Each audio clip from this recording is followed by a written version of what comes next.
ici avec Milly aujourd'hui pour discuter des différents types de bagues qu'on peut retrouver sur les pattes des oiseaux. Ça peut être un nouvel oiseau qu'on achète ou un oiseau qui vient d'un refuge. Il y a différents types de bagues, puis on va les voir un par un en détail.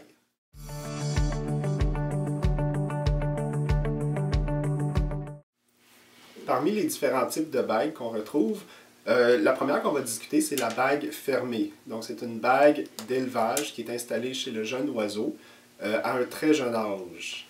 Pour ne pas manquer l'opportunité, la bonne période de temps où insérer la bague, c'est vraiment important de suivre l'évolution de notre oiseau. Donc, peser l'oiseau régulièrement, suivre aussi sa croissance.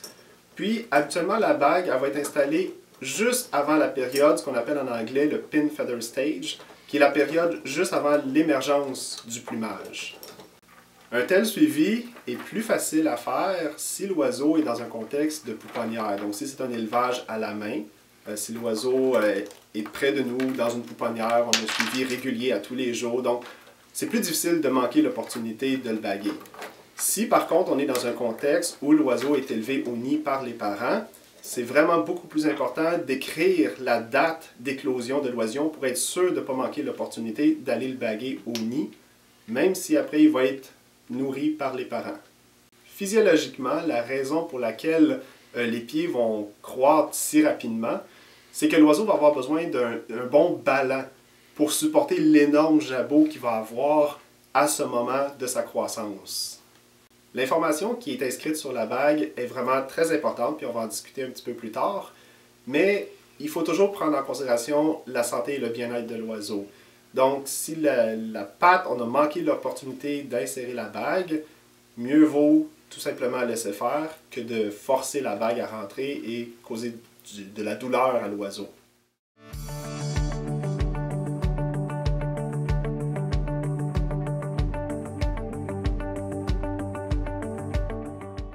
L'installation d'une bague fermée sur la patte d'un oiseau requiert une technique vraiment particulière.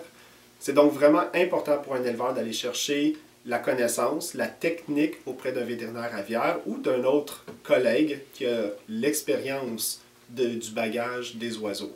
Il faut toujours être conscient qu'il ne faut pas mettre de pression sur les sacs aériens, sur l'abdomen de l'oiseau. Idéalement, on va travailler à deux, donc un qui va pouvoir maintenir l'oiseau adéquatement, et puis l'autre va pouvoir insérer la bague.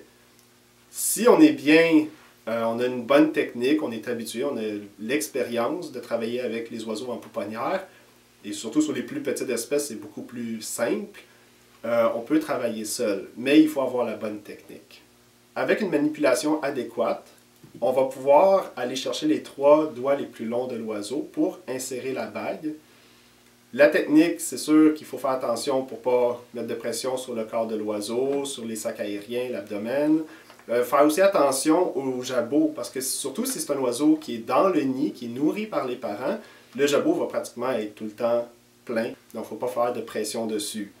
En pouponnière, on peut tout simplement attendre que le jabot soit bien vidé avant d'aller insérer la bague.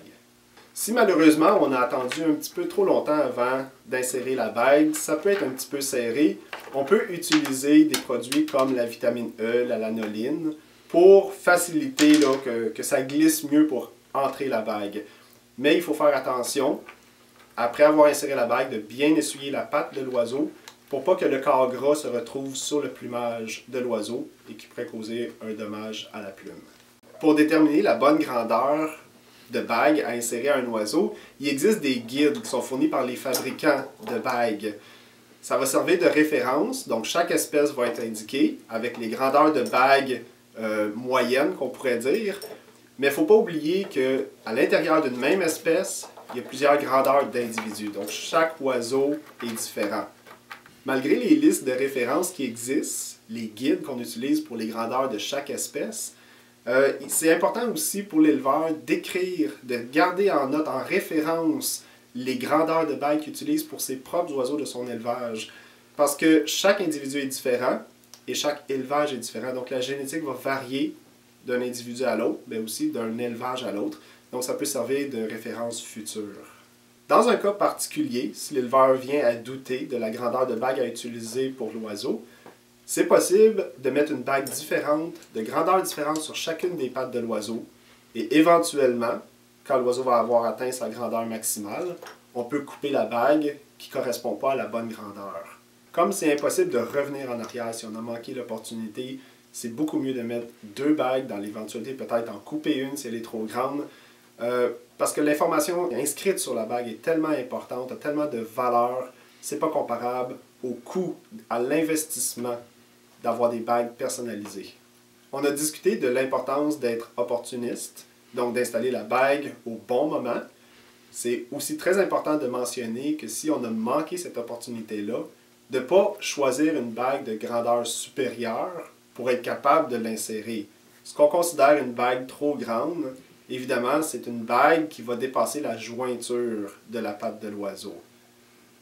Les risques associés à une bague trop grande, ça peut être des blessures, ça peut être des objets, ça peut être des accessoires de la cage qui vont rester coincés entre la patte et la bague. Ça peut même causer des blessures au moment où l'oisillon est encore au nid. L'autre problème associé à une bague trop grande, c'est qu'elle peut ressortir et tomber de la patte de l'oiseau. Donc ça donne une fausse impression que l'oiseau a été bagué, et au fond, quand on arrive plus tard au nid, l'oiseau n'a plus sa bague. Dans certains pays, la bague fermée installée à un jeune âge chez l'oiseau est obligatoire pour prouver que l'oiseau est né en captivité, dans le but de respecter les lois de la CITES. Dans d'autres pays, ces lois-là n'existent pas, donc ça devient juste une responsabilité éthique de l'éleveur pour prouver que son oiseau est bien né en captivité et aussi pour avoir un suivi génétique de sa colonie. Autre que pour avoir un suivi génétique des oiseaux, la bague va aussi avoir un intérêt personnel pour les aviculteurs. Par exemple, à l'Institut Harry, les bagues vont nous permettre de repérer facilement un oiseau et de l'associer à son dossier, mais aussi ça va nous permettre de repérer les oiseaux facilement pour les suivis qu'on fait au niveau de la nutrition. Par exemple, les oiseaux destinés à rester au sein de la colonie Harry, les bagues vont être utilisées pour une détection rapide, associer un oiseau à son dossier médical ou son dossier de suivi pour la recherche. Par exemple, pour le suivi au niveau de la recherche sur la longévité des espèces qui sont nourries exclusivement avec le Tropicane. Donc, c'est important d'être capable de voir dans 10 ans, dans 15 ans, dans 20 ans, les résultats sur l'oiseau, mais aussi sur l'ensemble de l'espèce. Donc, pour nous, en plus d'avoir un suivi médical de nos oiseaux, c'est aussi une façon de savoir si leur comportement, s'ils ont été capables de bien s'adapter à leur nouvelle famille à travers le temps.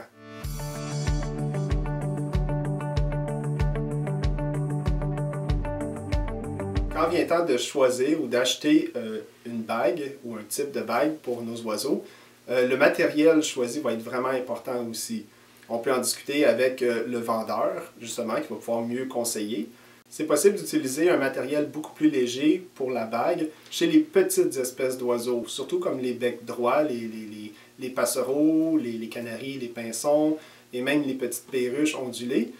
On peut utiliser les bagues faites d'aluminium, c'est beaucoup plus légère. Pour des raisons que l'oiseau aussi est très léger, donc va avoir une posture bien différente et va avoir moins tendance à aller abîmer la bague ou avoir un frottement au niveau de la bague. Pour les plus grandes espèces, comme les Amazones par exemple, on va préférer l'acier inoxydable qui est beaucoup plus résistant. En plus de la force du bec de l'oiseau, c'est important de prendre en considération l'environnement dans lequel l'oiseau va habiter. Par exemple, les matériaux plus abrasifs, où la bague pourrait frotter dessus, pourraient amener un effacement de l'information.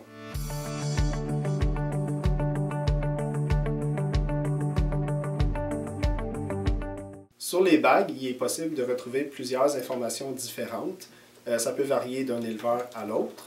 Par exemple, on peut retrouver une abréviation ou un numéro qui va représenter l'éleveur. On va retrouver aussi habituellement soit une abréviation pour le nom du pays où l'oiseau est né, ou la province ou l'État, tout dépendant où est-ce qu'on habite. On va retrouver aussi un numéro d'identification unique qui permet d'identifier un oiseau en particulier. On va retrouver aussi parfois chez certains éleveurs la grandeur de la bague qui va être indiquée soit par une lettre ou soit par un chiffre, tout dépendant du type de bague. Certains éleveurs aussi vont décider d'avoir une couleur particulière associée à leur bague. Donc, un éleveur particulier va avoir une couleur particulière qui permet de récupérer plus rapidement ces oiseaux une fois vendus. Les associations d'éleveurs souvent vont conserver des registres, des numéros de bagues qui sont associés à des éleveurs en particulier.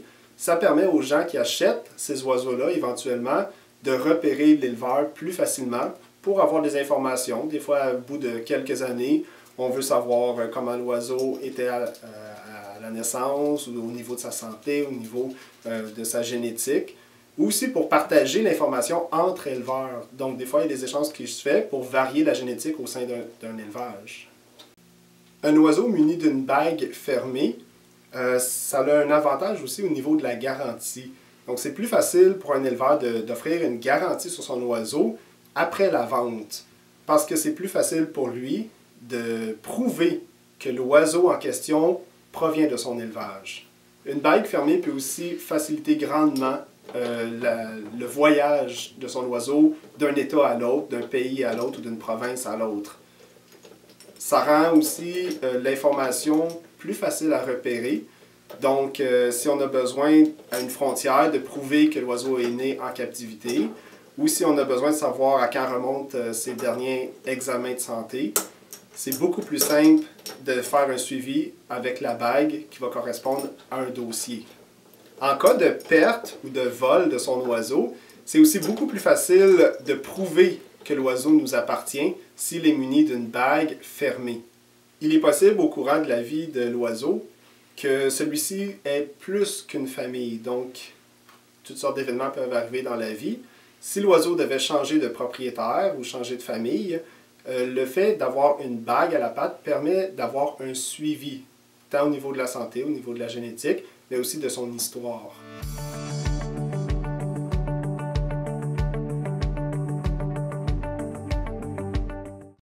Habituellement, la crainte principale que les propriétaires de perroquets ont face à la bague, c'est que l'oiseau se blesse avec la bague ou qu'il reste coincé dans un accessoire de sa cage ou une branche ou tout autre objet qui pourrait se retrouver dans l'environnement de l'oiseau. Regrettablement, dans bien des cas, la bague, souvent, elle est retirée sans considération de tous les facteurs qu'on vient de discuter. C'est vraiment en discutant avec votre vétérinaire aviaire sur tous ces points-là qu'on vient de mentionner qu'on peut ensuite prendre une décision éclairée sur le choix de retirer ou de ne pas retirer la bague. Si on prend la décision de retirer la bague de l'oiseau, c'est important que la procédure soit faite par un vétérinaire aviaire qui maîtrise les techniques de contention des oiseaux et aussi qui maîtrise aussi bien l'utilisation de tous les outils nécessaires. Dû au fait que les bagues ont été conçues pour résister à la force d'un bec de perroquet, ça requiert des outils qui sont vraiment assez impressionnants à voir pour réussir à couper ou à tordre les bagues pour pouvoir les retirer. D'où l'importance de vraiment maîtriser la technique adéquate. On peut aussi décider de retirer une bague suite, par exemple, à une blessure ou si la patte de l'oiseau se mettait à enfler ou en cas d'une pododermatite sévère. Donc, on n'aura pas le choix de retirer la bague. Mais si on décide de retirer la bague, il faut que ce soit fait, comme je le mentionnais plus tôt, par un vétérinaire aviaire qui est qualifié. Mais aussi, il faut, avant de le faire, discuter des alternatives possibles.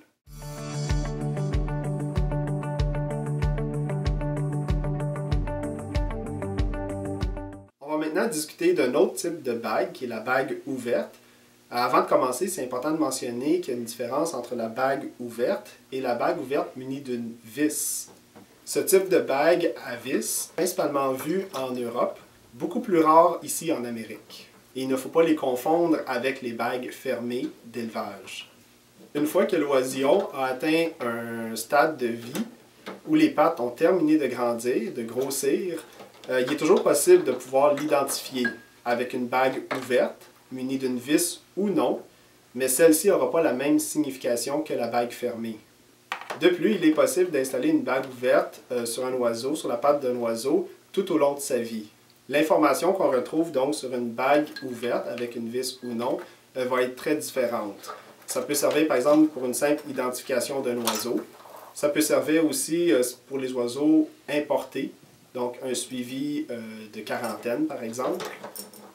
Ça peut aussi servir pour le sexage. Un oiseau qui a été sexé par endoscopie va être muni d'une bague. Chez les psittacidés, qu'on appelle les becs crochus ou les perroquets, l'ovaire se trouve du côté gauche pour la femelle.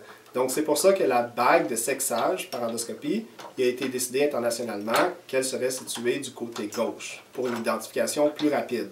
Par contre, il ne faut pas associer tous les bagues ouvertes à des bagues de sexage. Les bagues ouvertes de sexage vont comporter un numéro d'identification qui est relié au vétérinaire aviaire qui va avoir fait la procédure. Pour les aviculteurs, c'est très pratique d'avoir une bague de sexage sur la patte de ces oiseaux. Ça permet de repérer rapidement des comportements associés aux mâles ou aux femelles. Et si les oiseaux sont logés, par exemple, en volière, en groupe, c'est beaucoup plus facile de repérer aussi les mâles des femelles. Pour nous, à l'Institut, c'est devenu un petit peu plus compliqué avec les années parce que maintenant, nos oiseaux sont tous munis d'une bague fermée. Contrairement dans le passé, ils étaient plus avec des bagues ouvertes.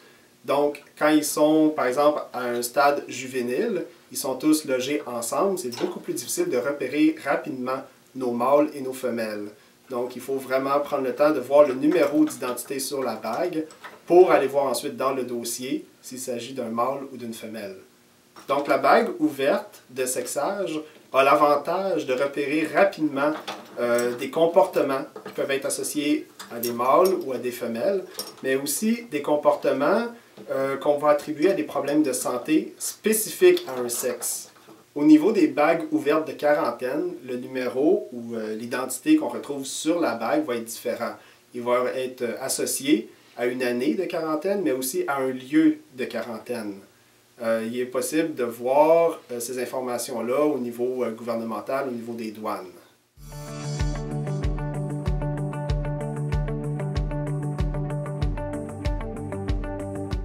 Qu'on parle d'une bague ouverte ou d'une bague fermée, les mêmes précautions s'appliquent. La seule différence, c'est que la bague ouverte, une fois qu'elle est refermée sur la patte de l'oiseau, va laisser une petite ouverture. Et c'est important que cette ouverture-là soit très, très, très mince. On parle de l'épaisseur d'un ongle environ, afin d'éviter que l'oiseau aille se prendre le bec dans la petite ouverture et reste coincé. Pour installer une bague ouverte, ça demande des outils particuliers. C'est important aussi d'avoir la bonne technique. Encore là, on peut se le faire montrer par des aviculteurs expérimentés ou un vétérinaire aviaire. C'est important aussi que d'être deux personnes. Donc, c'est beaucoup plus facile de contentionner l'oiseau pendant que l'autre installe la bague. Il existe aussi des standards. Donc, chaque grosseur de bague est associée avec un outil particulier. Pour la raison que l'ouverture de l'outil va correspondre exactement à la grosseur de la bague, mais l'encavure à l'intérieur de la pince aussi va correspondre à la grosseur de la bague. Tout comme la bague fermée, la bague ouverte est fabriquée dans un matériel solide pour éviter que l'oiseau, avec son bec, puisse la tordre ou la briser. Donc, pour installer la bague, ça demande aussi beaucoup de force. La pression exercée sur la bague lors de la fermeture de celle-ci doit être aussi répandue tout autour de la bague pour éviter de la fermer uniquement dans un sens et causer un écrasement de la bague. C'est aussi important de mentionner que la bague ouverte ne peut pas être coupée. Si pour une raison ou une autre on doit la retirer, ça se fait par torsion. Donc encore là, il faut être deux, il faut avoir la bonne technique et avoir les bons outils, des outils solides et des outils capables de tordre le métal.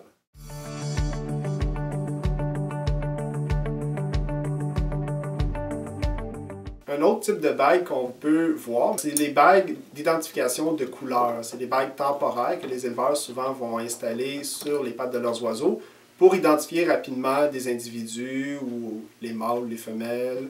Mais c'est des bagues qu'on ne laissera pas à long terme sur la patte de l'oiseau. Donc parfois c'est seulement en période de reproduction par exemple.